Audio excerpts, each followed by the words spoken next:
Hello, I'm John, and I've just returned from a cruise on the Oasis of the Seas by Royal Caribbean, and I wanted to do a little review on how that went and the good parts and the bad parts. So basically, I would say I had a pretty good cruise. Um, Talking about some of the good things. First of all, Oasis of the Seas is the biggest cruise ship in the world, and I have been on 18 cruises with once before with the Royal Caribbean, a lot of cruises with Carnival, Princess, and Norwegian. So that's the context I'm speaking in. I'm 64 years old, so I guess my review might be different than someone at a younger age. Anyways, I was curious to see the how they would make use of all the extra space they talk about. First of all, when parked alongside of the other cruise ships, they do not appear to be that much longer in length, but they are certainly wider in length. And my evaluation is that they make very good use of that extra space in the following ways. First of all, the pool deck was never crowded compared to some of the other cruise lines I've been on. Even during the at sea days. And I think that's largely due to the pool deck is there's a couple of different pools on either side, and they seem to make use of the front and the back end. Specifically, on the front end, they have a place called the solarium where it's adult only, but rather than it being too windy on the front, they've got it covered in are mostly covered in with glass, which means that there was a breeze flowing through there, but not so windy that you couldn't be there. So, very nice environment, and pleased with that. The wider ship allows them to have a very wide central park and promenade area, and with that, they were able to offer lots of wide open spaces and shops, specialty shops, and so on. And I guess the real test on it was the very large ship. I was curious to see how they were going to do for boarding and disembarking. And in both cases, I thought that bigger ship, even though they were dealing with 5,000 passengers, so quite a bit more than normal. I thought they dealt with it better than my experiences with other cruise lines.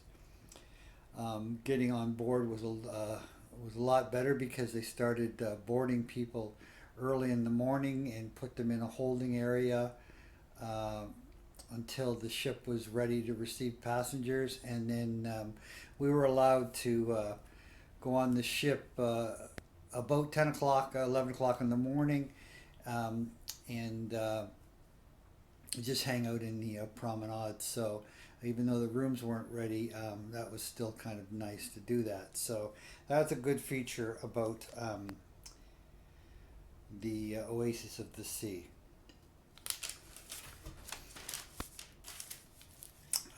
Speaking about the entertainment was very good, and I would say not the best I've seen, but they offered a pretty good variety, and they combined in a couple of different shows both aerial acrobats and gymnasts. In the pool show, some of those same people were working with the high divers and the synchronized swimmers, and so they made good use of very talented people in different shows. So I was pretty well pleased with that. The Broadway show they offered was Cats. I don't think it was a very good choice myself. A lot of people aren't that keen on it, although it is a very famous long-running show. So not as good as some of the Broadway shows that I've seen on other cruise lines. However, they offered a good variety of comedy and music venues with small bands and so on throughout the ship. So pretty good. I guess my bad experience was really with the dining rooms. First of all, the buffet was actually quite good as any I've seen for food variety and so on. So the environment, the room itself was pretty good. However, they're still using the old pick 6 o'clock or 8:30 for your dining room experience, and I'm not too keen on that having to be stuck in the same time slot all the time. Although that's kind of the traditional dining experience with cruising. They also offer the my time dining, which means you can go when you want. But when one night I wanted to have dinner at 6 o'clock instead of 8:30, and when I showed up and asked for that, they scolded me, saying I was supposed to be up on the ship at 8:30. So I found that those experiences to be not too pleasant, and not too keen on that compared to the likes of Norwegian, where they offer dining room experiences anytime you want to go if you're prepared to stand in line a little bit. The other experience I had that was not so good is I found, or on the TV station in the room, the marketing staff rave about how wonderful their cruise line is compared to everybody else. In reality, they're quite good at a lot of things, but they are not the best at everything, that's for sure.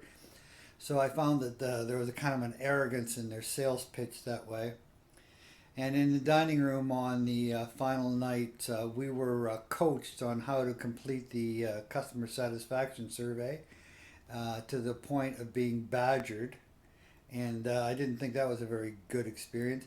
Then they went on to conduct a sales rally, which was designed entirely to make us believe that we had a wonderful dining room experience. And, I really don't appreciate being told how I think. And again, we were kind of pushed into giving them a good evaluation or making sure that they were heavily tipped. So of all the cruise line experiences I had, that was the worst in that way. The best part is if you don't like it when it comes to that part, just walk out of the dining room. So overall, I would certainly recommend Oasis of the Seas because it is a great ship offering a variety of different venues and dining experiences and so on, and good entertainment. So I would recommend it that way. I will not cruise with them next time round because I enjoy the variety and not too keen on the way they do the dining anyways. But that's my summation of it. So keep shopping around and find the best deal, and pick a cruise ship based on what timing suits you well and what port suits you well. And certainly Royal Caribbean is a good one too, although they're not the best as they would lead you to believe. So that's just one guy's opinion. Have fun.